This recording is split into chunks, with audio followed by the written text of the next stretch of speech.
বন্ধুরা, আজকে দুধ লাউয়ের ঘন্ট রেসিপিটি শেয়ার করছি। কচি লাউ মাঝারি একটা লাগবে, কলাইশুঁটির দানা 50 গ্রাম লাগবে, দুধ 100 গ্রাম, ময়দা একটু, সাতলানোর জন্য ঘি, 2 থেকে 3টে তেজপাতা, আদা কুচি 1 চামচ, মেথি 1 চামচ, নুন পরিমাণ মতন আর চিনি পছন্দ মতন। প্রথমে লাউ ধুয়ে মোটা করে কাটতে হবে কুচি কুচি করে। তারপরে লাউ, কলাইশুঁটি, পরিমাণ মতো নুন দিয়ে সামান্য জলে ছিটে দিয়ে ভালো করে হাত দিয়ে চটকিয়ে মেখে সিদ্ধ করতে বসাতে হবে। হাত দিয়ে মাখবার কারণ লাউয়ের শুকনো থাকায় লাউয়ের তলা লেগে যেতে পারে, তাই জন্য নুন দিয়ে মাখলে একটু জল বেরোয়, তার জন্য ভালোভাবে তলাটা ধরবে না। সিদ্ধ হয়ে গেলে নামিয়ে রাখতে হবে। কড়াই সামান্য ঘি দিতে হবে। ঘি তাতলে মেথি দাও।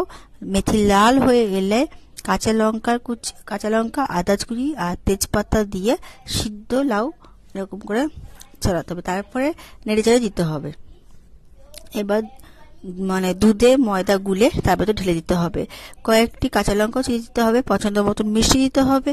বেশ থকথকে হলে লাউ বেশ সিদ্ধ হবে, কিন্তু টুকরোগুলো কিন্তু ঘেটে যাবে না, ঠিক আছে? কুচিগুলো সেরকমই থাকবে। সিদ্ধ বসিয়ে খেয়াল রাখতে হবে যে তলা ধরে না যায়। লাউয়ের জল বেরোলে লাউয়ের তলায় আর ধরবে না, ভয় থাকার কোনো কারণ নেই এবং খেতে খুব সুন্দর সুস্বাদু। একবার করে দেখো তোমরা রেসিপিটি, ঠিক আছে? ওকে, তাহলে টাটা, আজকের মতন বাই।